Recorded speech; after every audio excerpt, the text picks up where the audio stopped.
नमस्कार, स्वागत है आप सभी का परीक्षा कैंपस के ऑनलाइन प्लेटफॉर्म पर।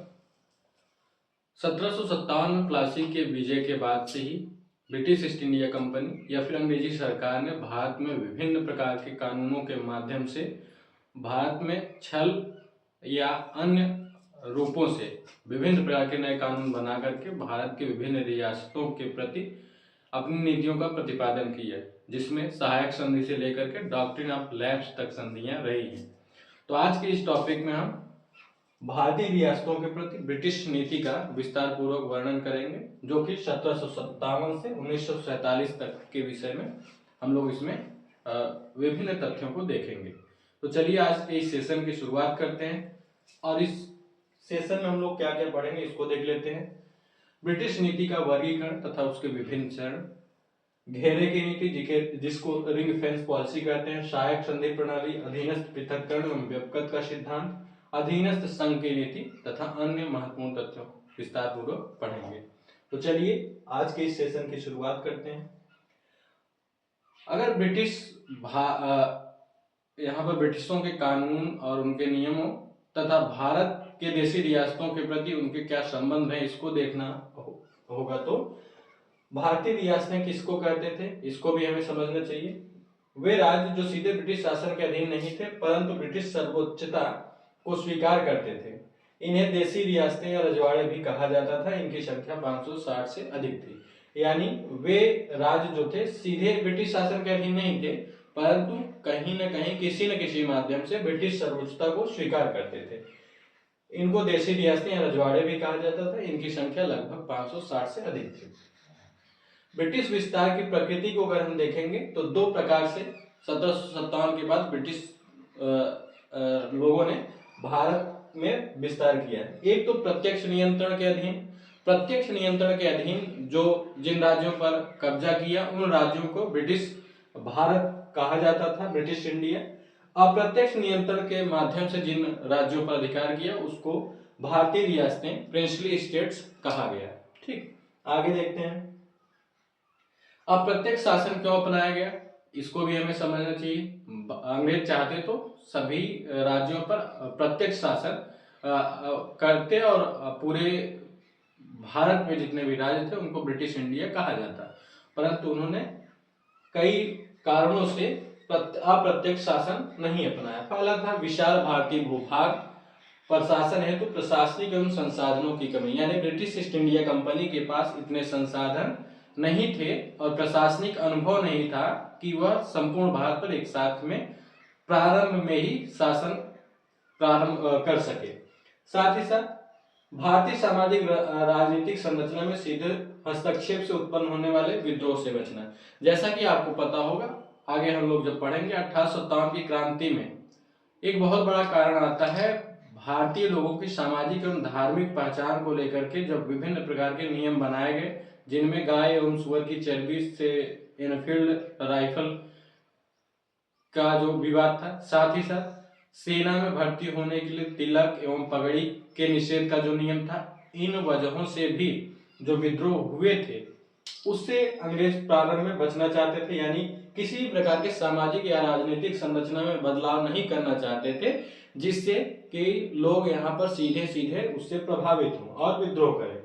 रियासतों को बफर स्टेट के रूप में उपयोग कर अपनी सीमाओं को सुरक्षित करना, यानी अंग्रेजों को सबसे अच्छा उस समय यह लगा था कि जो उनका मेन स्टेट होगा जैसे कि बंगाल, उसके अलावा उसकी बंगाल की सुरक्षा के लिए उसके चारों तरफ सहयोगी राज्य बनाए जाएं जिनको बफर स्टेट कहा जाता था और उनके माध्यम से अपने राज्य की सुरक्षा सुनिश्चित की जा सके।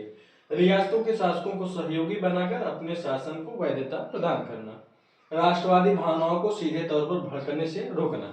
एक बड़ा कारण यह भी था कि राष्ट्रवादी भावनाएं यानी संपूर्ण भारत के लोग एकजुट होकर के अंग्रेजों के विरुद्ध विद्रोह न करने, इससे भी वह लोग बचना चाहते थे, इसीलिए उन्होंने अप्रत्यक्ष शासन प्रणाली को अपनाया था।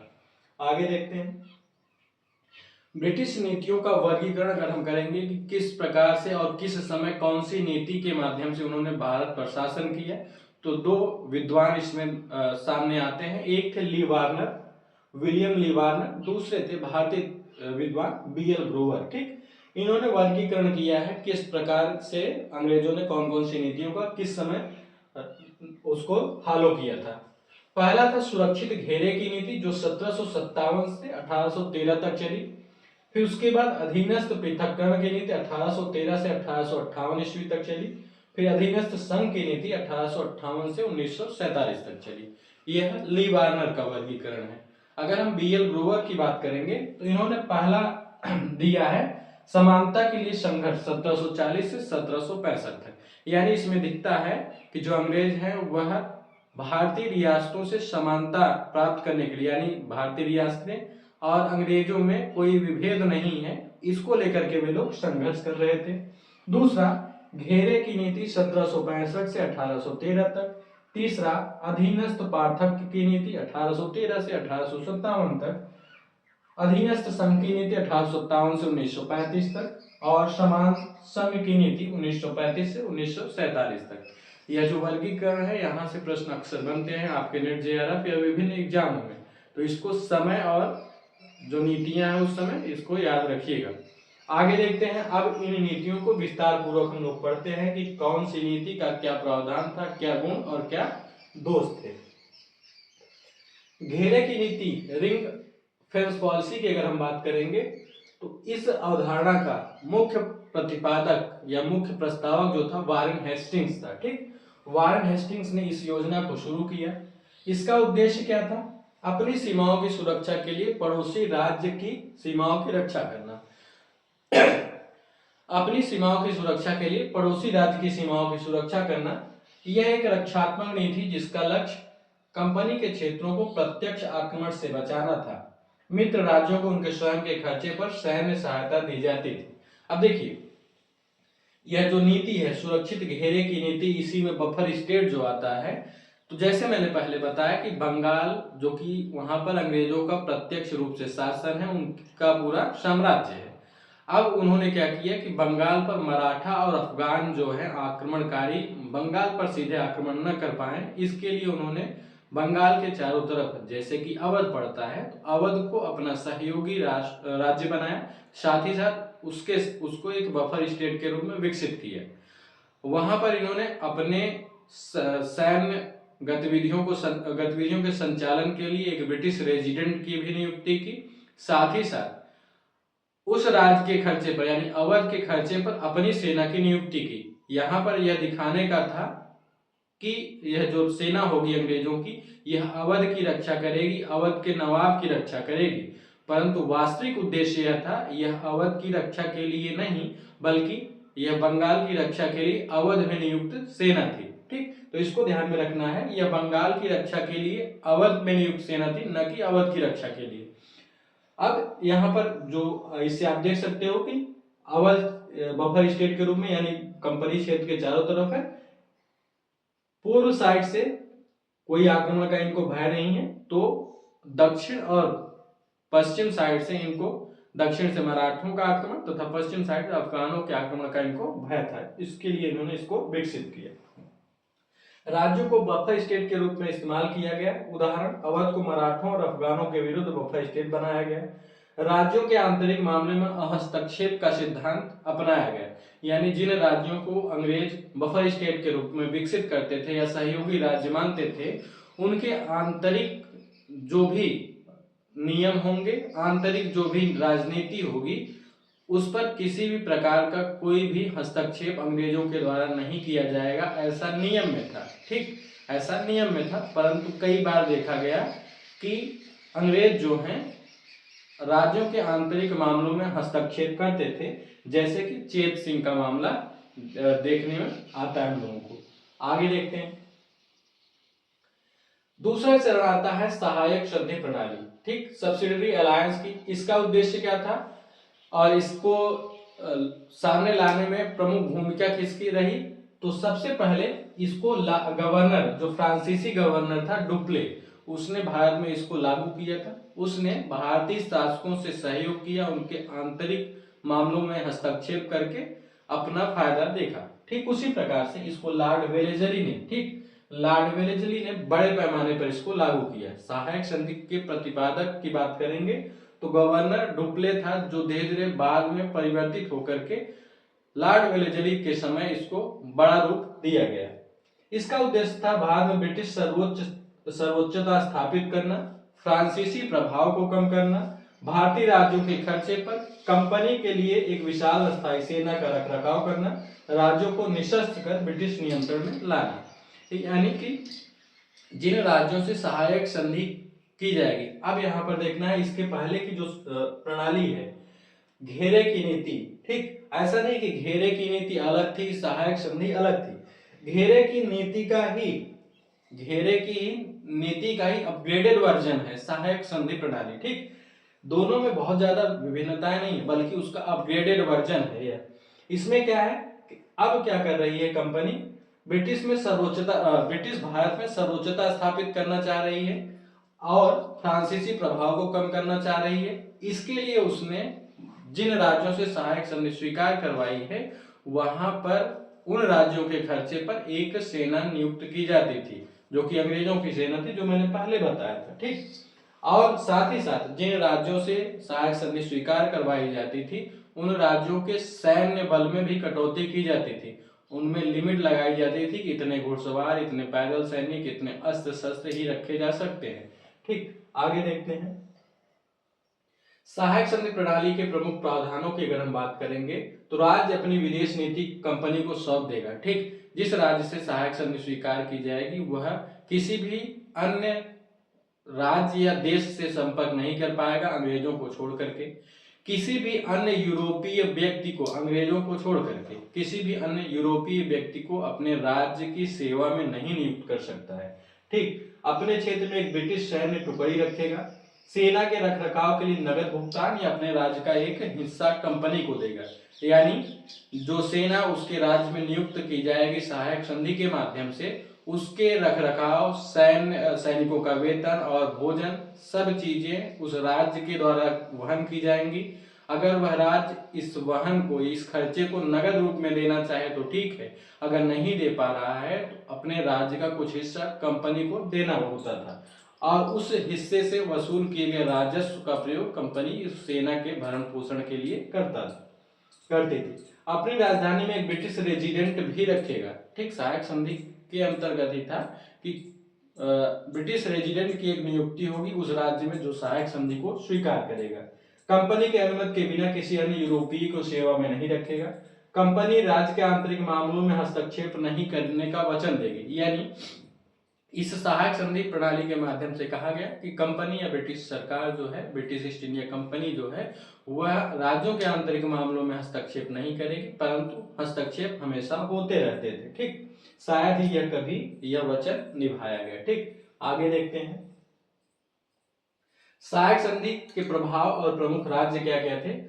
तो सहायक संधि के प्रभाव भारतीय राज्यों के अगर परिप्रेक्ष्य में देखा जाए तो उनकी संप्रभुता की हानि होती थी। यानी कि अब वह किसी अन्य राज्य से कोई भी संबंध नहीं रख पाएंगे, चाहे उनका सैन्य गतिविधियां हो या फिर किसी राज्य को मित्र बनाना हो या उस पर आक्रमण करना हो। यानी उनकी पूरी संप्रभुता ब्रिटिश कंपनी के अधीन हो गई।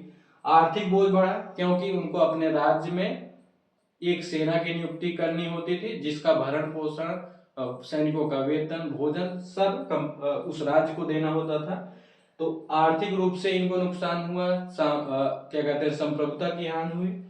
साथ ही साथ ब्रिटिश ईस्ट इंडिया कंपनी को फायदा क्या हुआ, इससे सैन्य शक्ति में बढ़ोतरी हुई, ठीक। साथ ही साथ साम्राज्य विस्तार भी हुआ, ठीक। यानी उनको सैन्य शक्ति जो इनके राज्य में सेना नियुक्त है वह ब्रिटिशों की सेना यानी कंपनी की सेना है, और साथ ही साथ उसका साम्राज्य भी बढ़ा क्योंकि इस राज्य पर बहुत ज्यादा नियंत्रण उसने कायम कर लिया। और फिर बाद में आप देखोगे विभिन्न और नीतियों को जो आगे हम लोग पढ़ेंगे उसके माध्यम से इस राज्य को ही वह कब्जा कर लेते थे, ठीक। भारतीय राज्यों पर प्रभाव मैंने बताया, राज्यों के अपनी संप्रभुता, सॉवरेनिटी और स्वतंत्रता खो दी। आर्थिक बोझ के कारण वित्तीय दिवालियापन और कुशासन बढ़ा। पारंपरिक सैन्य व्यवस्था समाप्त होने से बड़े पैमाने पर इन राज्यों में बेरोजगारी फैली, ठीक। तो इन राज्यों में जब यह सहायक शब्द स्वीकार की गई तो पारंपरिक जो सैन्य व्यवस्था थी, अब क्योंकि सैनिक अंग्रेजों के द्वारा नियुक्त होते थे तो भारतीय जो सैनिक थे वो हटाए गए, तो उनके अंदर वहाँ पर भी, उस समाज में भी बेरोजगारी फैली। साथ ही साथ यह जो राज्य आर्थिक रूप से दिवालियापन के कगार पर आया है, कमजोर हुआ है आर्थिक रूप से, तो यही राज्य भारतीय बुनकरों या फिर भारतीय हस्तशिल्प के क्षेत्र में जो कार्य कर रहे थे लोग, उनको रोजगार मुहैया करवाता था। जो विभिन्न प्रकार की संगीत गतिविधियां होती थी, कलाकार होते थे, लेखक होते थे, इनको वह राज्य कहीं न कहीं सहायता उपलब्ध करवाता था। अब राज्य ही गरीब हो गया है, राज्य के पास ही पैसा नहीं है, तो वह इन कलाकारों, संगीतज्ञों या फिर मजदूरों, विभिन्न प्रकार के उत्पादन कार्य में लगे लोगों को कहां से वेतन देगा। तो यहाँ पर भारतीय राज्यों पर सहायक संधि के प्रभाव, भारतीय राज्यों पर और कंपनी का पर इसका क्या प्रभाव हुआ हमने देखा। प्रमुख राज्य जो थे जिन्होंने सहायक संधि को स्वीकार किया था, पहला राज्य था हैदराबाद 1798 में, और उसके बाद 1800 ईस्वी में एक अलग संधि भी, सहायक संधि हैदराबाद से की गई। दूसरा राज्य था मैसूर 1799 में, तीसरा अवध 1801 में, पेशवा 1802 में बसीन की संधि के साथ, भोसले 1803 में, एवं सिंधिया जो है 1804 में सहायक संधि स्वीकार करने वाले प्रमुख राज्य थे। आगे देखते हैं हम लोग। तीसरा चरण जो शुरू होता है अधीनस्थ पृथक्करण की नीति 1813 से 1857 के बीच में। अब जो लॉर्ड हेस्टिंग्स हैं, इस नीति को शुरू करने का उनको मुख्य प्रस्तावक माना जाता है।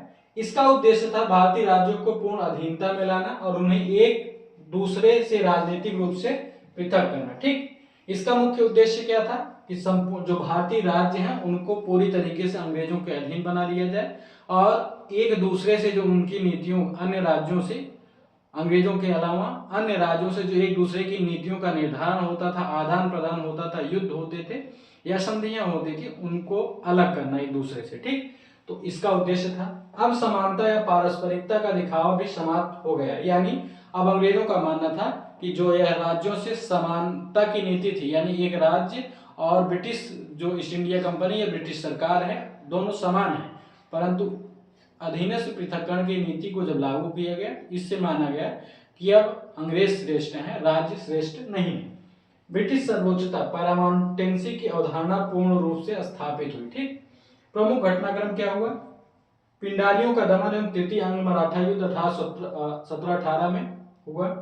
चार्ल्स मेटकाफ द्वारा राजपूताना की रियासतों से संधियां की गई। ठीक, तो ब्रिटिश पैरामाउंटेंसी जो है, ब्रिटिश सर्वोच्चता, अब सब सर्वोच्चता यहाँ पर स्थापित हुई। सिंधिया, मराठा, राजपूताना, अवध, निजाम, मैसूर, सिंधिया, यानी ये सब जो राज्य हैं यह अधीन हो गए ब्रिटिश सरकार के अधीन। ठीक, इन सब राज्यों पर नीतियों का निर्धारण, किससे संधि करना है, किससे युद्ध करना है, सब ब्रिटिश सरकार देखेगी। ठीक, आगे देखते हैं।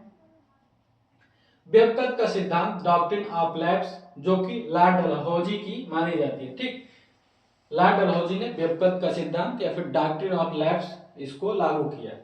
यह सर्वोच्चता के सिद्धांत का एक उप सिद्धांत था। हिंदू कानून की मनमानी व्याख्या करना, जिसके अनुसार निसंतान शासक द्वारा गोद लिए गए पुत्र को राज्य का अधिकार ब्रिटिश अनुमति के बिना नहीं मिल सकता था। यानी जिन राज्यों या फिर जिन राजाओं के पास संतान नहीं होती थी, यानी उत्तराधिकार के लिए उनके पास पुत्र या पुत्रियां नहीं होती थी, वह गोद लेते थे। यह हिंदू कानून था कि वह किसी भी बालक को गोद लेकर के अपनी संतान के रूप में मान्यता दे देते थे और यह सार्वजनिक रूप से स्वीकार भी था। परंतु अंग्रेजों ने इस गोद लेने की प्रथा की मनाही की। साथ ही साथ उन्होंने नियम बनाया कि अंग्रेज या ब्रिटिश सरकार जिसको चाहेगी, जिन राज्यों को, उन्हीं को यह अधिकार दे सकती है कि वह किसी बालक को गोद ले सकते हैं और अपना उत्तराधिकारी नियुक्त कर सकते हैं। इसके लिए उन्होंने 3 कैटेगरी का भी वर्णन किया, 3 कैटेगरी निर्धारित किया। डलहौजी द्वारा रियासतों का 3 श्रेणियों में वर्गीकरण किया गया। इस वर्गीकरण का प्रयोग विलय करने के लिए मनमाने ढंग से किया गया। ठीक, आगे देखते हैं। व्यपकत के सिद्धांत के तहत विलय किए गए राज्य, तो पहला जो व्यपकत के सिद्धांत डॉक्ट्रिन ऑफ लैप्स है, उसके द्वारा पहला जो राज्य जिसका विलय किया गया था 1848 में सतारा राज्य था। ठीक, सतारा 1848 में, जैतपुर एवं संभलपुर 1849 में, बघाट 1850 में, उदयपुर जो कि छत्तीसगढ़ में 1852 में, झांसी 1854 में, यही सबसे विवादास्पद है यहाँ का।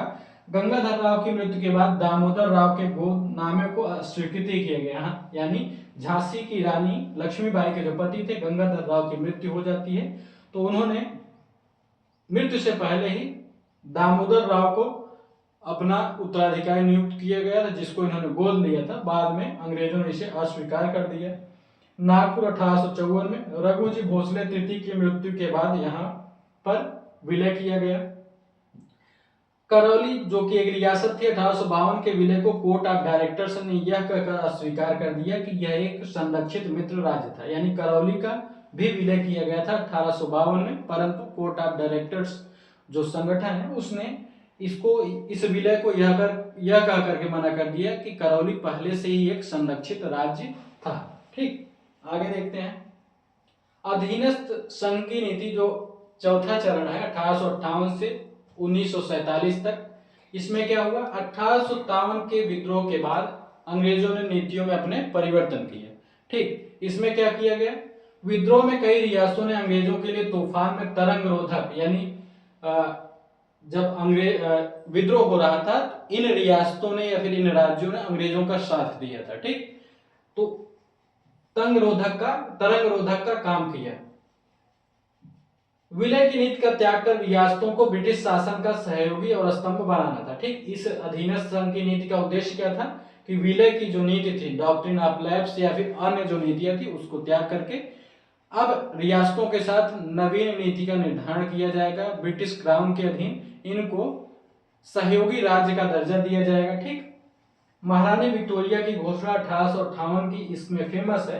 इन्होंने कहा कि रियासतों के विलय की नीति को पूर्णतः त्याग दिया जाएगा, शासकों को उनके वंशानुगत शासन और गोद लेने के अधिकार को मान्यता दी गई, रियासतों के अधिकारों, सम्मान और गौरव को बनाए रखने का आश्वासन दिया गया। ठीक, यानी कि 1857 के पहले अंग्रेज जो हैं रियासतों का विलय कर रहे थे, उनको अपने अधीन बना रहे थे, परंतु 1857 के बाद जब विद्रोह 1857 का विद्रोह होता है, 1858 में महारानी विक्टोरिया की घोषणा के बाद इन राज्यों को सहयोगी बनाए जाने की घोषणा की जाती है और इनके विलय की नीति को पूर्णतः त्याग दिया गया तथा शासकों को उनके वंशानुगत शासन और गोद लेने के अधिकार की मान्यता दी गई। ठीक, आगे देखते हैं अधीनस्थ संघ सर्वोच्चता का वास्तविक स्वरूप।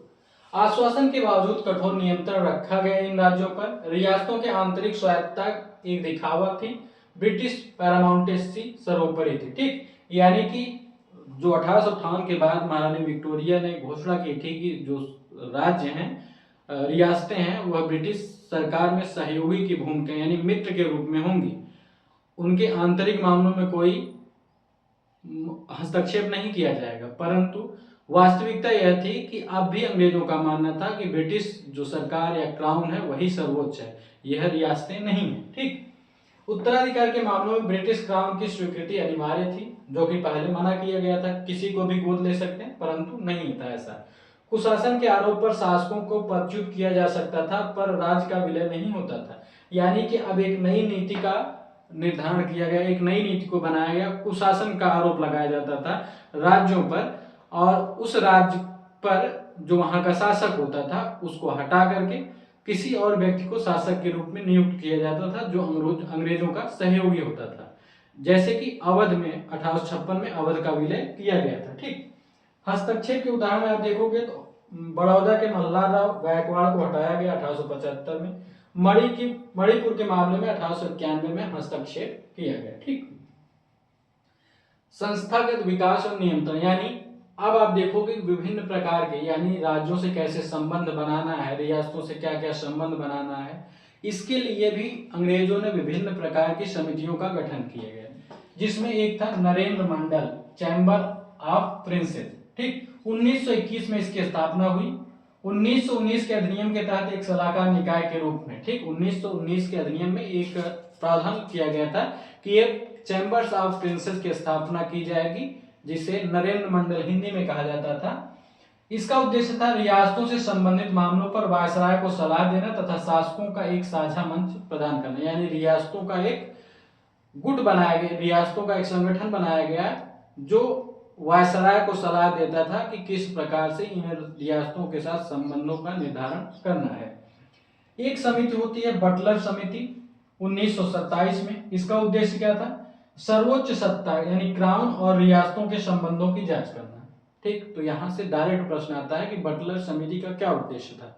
तो बटलर समिति का उद्देश्य था ब्रिटेन यानी ब्रिटिश क्राउन जो है उसका और रियासतों के मध्य संबंध क्या है, किस प्रकार से और बढ़ाए जा सकते हैं, इसकी जांच करना था। ठीक, रिपोर्ट में क्या कहा गया? सर्वोच्चता को सर्वोपरि बताया गया है, यानी पैरामाउंटेंसी मस्ट रिमेन पैरामाउंट। ठीक, यानी ब्रिटिश सर्वोच्चता जो है उसको सर्वोच्च ही माना गया।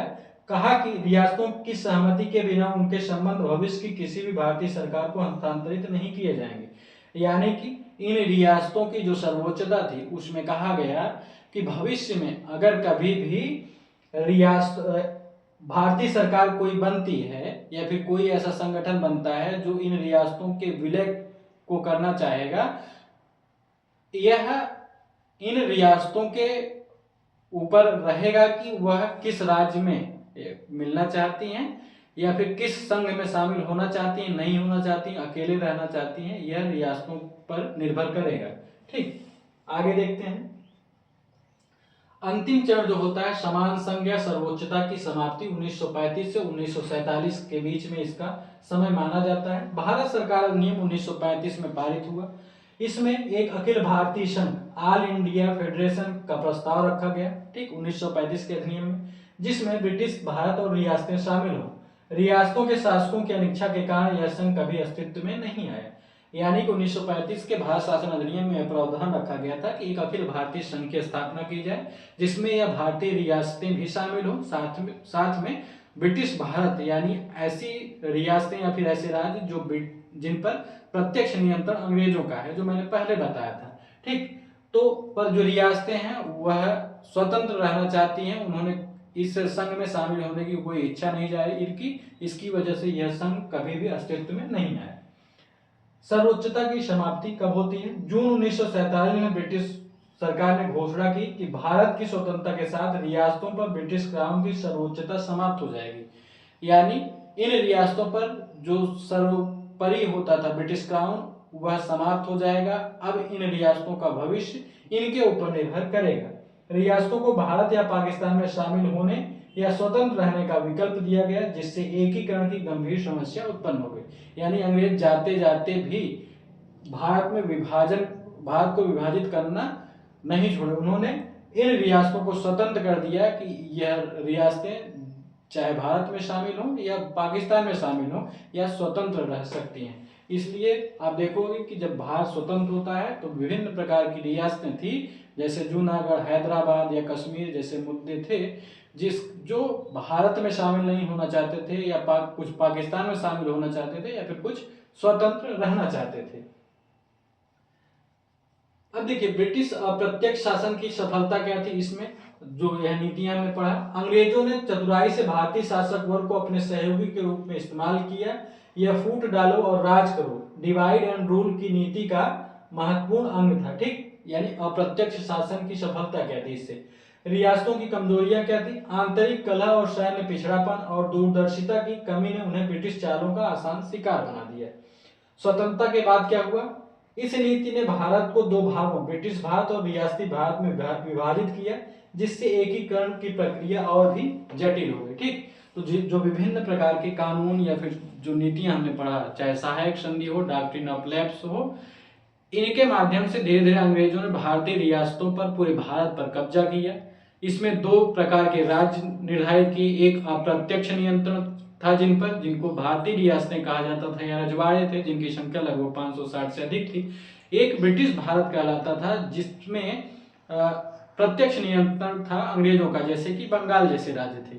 तो इन राज्यों में जो नीतियों का निर्धारण किया गया, पहले तो एकता बनी, फिर बाद में जब स्वतंत्रता का समय आया तो इन रियासतों को अंग्रेजों ने छोड़ दिया पूरी तरीके से स्वतंत्र रहने या फिर भारत में शामिल होने या पाकिस्तान में शामिल होने का विकल्प दे करके भारत में एकीकरण के लिए बहुत गंभीर समस्या उत्पन्न कर दी। तो आज का यह जो लेक्चर है भारतीय रियासतों का और अंग्रेजों या ब्रिटिश क्राउन की इनके संबंध में जो नीतियां थी इसको हम लोगों ने विस्तार पूर्वक देखा। तो आशा करता हूँ लेक्चर आपको समझ में आया होगा। आप सभी से निवेदन है कि इस क्लास को जरूर अपने मित्रों के साथ शेयर करिएगा, वीडियो को लाइक करिएगा और कमेंट करिएगा, तथा कमेंट में अपने सुझाव दीजिएगा कि इसमें और क्या क्या सुधार किए जा सकते हैं। मिलते हैं आपसे अगली वीडियो में, तब तक के लिए धन्यवाद।